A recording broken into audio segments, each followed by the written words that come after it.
من قرآن کریم نے پہلے ہی شروع میں ذالکل کتاب کہا تھا. اس کو کتاب، دنیا کی کوئی کتاب ایسی ہے کہ جس کی زبان آپ نہ جانتے ہوں اور کتاب پڑھتے چلے جاتے ہوں؟ کوئی کتاب آپ بتا دیجیے.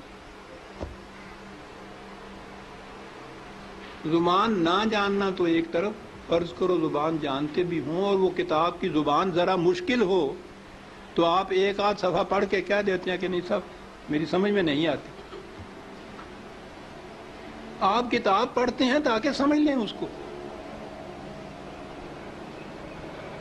خدا نے بار بار کہا ہے کہ ہم نے اس کو لسان عربی مبین میں واضح طور پر اس کو بیان کیا، لعلکم تعقلون، تاکہ تم سمجھ سکو. کتاب کو اگر سمجھ کے پڑھ لیا جاتا عزیزان من تو نہ ملوکیت باقی رہتی، نہ سرمایہ داری باقی رہتی، نہ مذہبی پیشوائیت باقی رہتی. سازش یہ کی گئی کہ سمجھنے کی بات یہ ہے نہیں، بغیر سمجھنے کے، بغیر مفہوم جاننے کے ان کے الفاظ کا دہرا دینا جو ہے اس سے نیکیاں مل جاتی.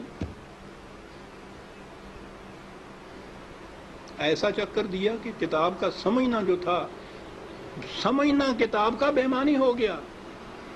بغیر سمجھے ہوئے اس کے الفاظ کا دہرا دینا عین مقصود یہ رہ گیا.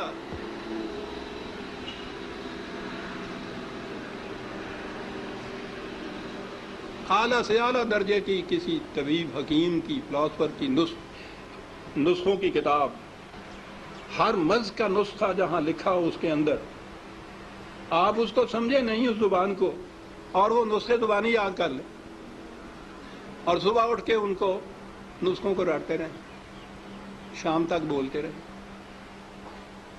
کچھ پتہ نہ ہو آپ کو کہ سونف کسے کہتے ہیں، ترنجبین کیا ہوتی ہے، اور پڑھتے چلیں.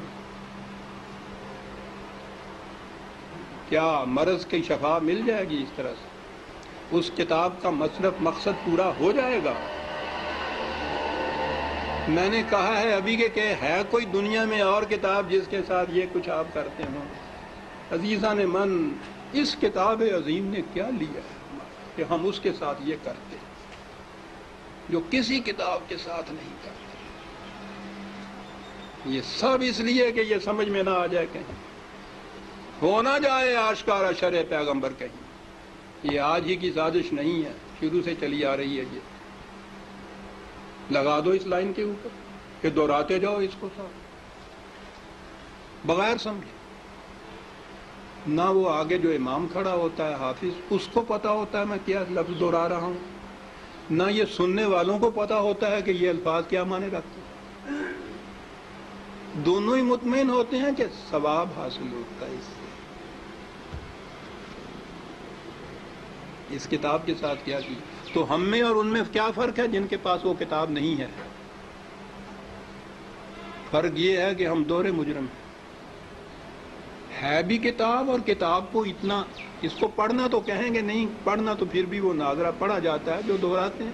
ناظرہ پڑھنا بھی تو یہی ہوتا ہے، الفاظ ہی ہوتے ہیں جن کو دہراتے ہیں ہم. یہ کتاب ہدایت تھی، یہ وہ نقشے اس میں دیے ہوئے تھے کہ فلاں دوراہے پہ پہنچو تو دائیں کی طرف مڑ جاؤ تو اس طرف جاؤ گے، بائیں کی طرف کا راستہ اس طرف چلا جائے گا. نہیں سمجھتے اس کو. ہر مرض کی شفا تھی اس میں، دہرائے چلے جا رہے ہیں. یہ ایک پورا ریلا حفاظ جسے کہتے ہیں، صرف حفظ کیا ہوا کچھ معنی نہیں جانتے. اسی میں وہ پھر قاری آ جاتے ہیں، حفظ بھی کیا ہے، پڑھتے بھی ہیں، پھر قرأت کے ساتھ گا گا کے پڑھا جاتا ہے.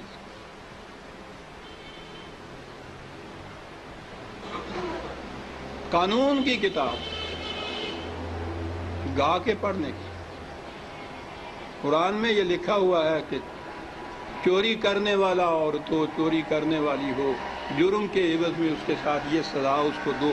اب اس کو آپ گاتے چلے جائیے قانون کو.